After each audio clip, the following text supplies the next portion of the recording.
I've learned a lot from this woman. And at the end of the day, for any partnership to win, everybody has to win. If it's one side, it's not going to last. Everybody has to win. But before I start, this lady right here, I only met her today.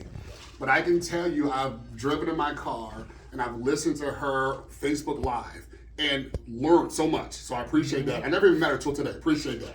The other rock star in the room, Kate Del Rio. I've seen you, followed you, watched your live. That's a rock star.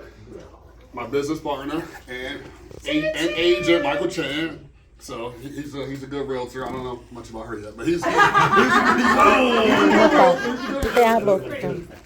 then thank you to Donna and Carlos for taking a chance on me. So I started flipping 06, 07, 08 happened, market crash, lost everything. It was bad.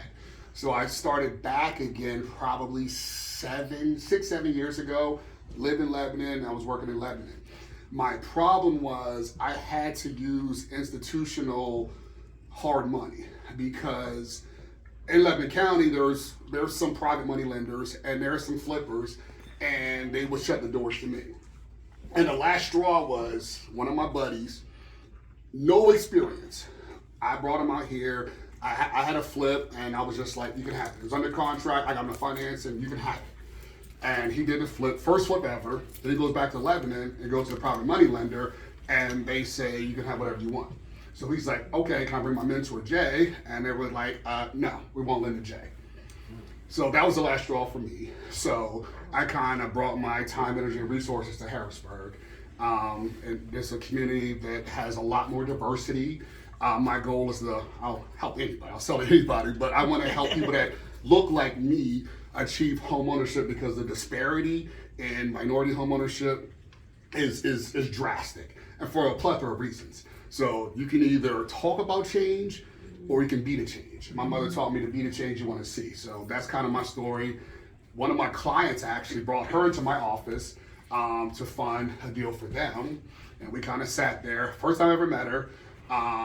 We both heard about the deal at the same time. Deal was trash. Like they wanted me to kind of convince her to do the deal. The deal was like it was trash. And we kind of connected from there. And she gave me a chance. And I do a lot less with institutional lenders and do a lot more with her and private money lending, because the difference is night and day, which we can get into eventually. Okay. All right. Cool. So dealer was a for sale by owner on Zillow, and young hungry agent brought it to me. And it was a decent deal. The numbers made sense. I just got to figure out how to pay him. I mean, yeah. So for this one, but I off market, on market, wholesale. As long as the numbers make sense, I'm in. But yeah, this particular was a for sale by owner on Zillow. That's how I found this one. So do you walk your own properties? How do you, once you, someone says, hey, I got a deal for you, how do you know? Like, do you walk it? Do you have someone else walk it? How do you do that? What's your process for that? In a perfect scenario, I would like my contractor to walk it first so he can kind of give me a number so I know it makes sense. Then I'll take the time to walk. I used to, spend a lot of time walking properties, doing numbers, and it's, time is very valuable. So in a perfect scenario, I'd rather my contractor walk it first, and depending on what his number looks like, then I'll go and look at it, crunch the numbers, and figure out if it makes sense. Yes, ma'am. I have a question. So what's the protocol on that? If you're asking a contractor to go walk the property, do you pay them a fee per property, or how do you do that? No.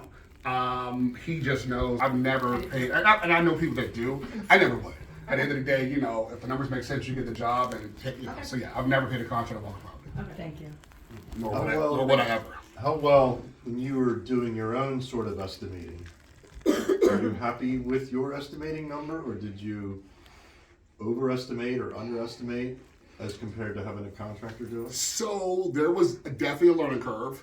Right now, Yeah. I can walk a property and my number is going to be my number. I told her $30,000 for this one, so we're at 28,360. So now, but there was growing pains. So Right. yes, there were times where I walked and thought X, and it did not turn to be X. But yes, as we, you know better, you do better. We learn and we grow. But yes, that has happened before. But yes. So the way you hone that in is by not doing it right? I mean, unfortunately, that's the answer. It's just, just experience and just learning. I mean, it sucks that, the only way you learn is if you lose money because you don't want to do that. The reason I'm asking is me and my partner are talking about developing like an estimating kind of spreadsheet tool. Didn't know if that's even valuable to anybody. Well, or I will tell you, worthwhile. so there's a gentleman that I know in Allentown, what he has done is he tracked all of his costs for like a year, and then he figured out on average what he paid per square foot. And that's kind of how he did it, and he said that's been really good. How do you, one of the questions is how do you analyze the deal? How do you look at the numbers? What all do you look at and what all do you consider? So I follow Jerry Norton. If you don't know him on YouTube, a wealth of knowledge. Yep. Okay. And he has a quick, Jerry Norton. There's a quick calculator for square You footage. use that flipping tool that he has? So, I've never got a flipping tool, but Okay. I 'Cause I'm really thinking about it. That's why I'm asking. I've never tried it, but he's good. He knows his Yeah. stuff. So what I Okay. did, I've been listening to him. what I do is he has a chart, and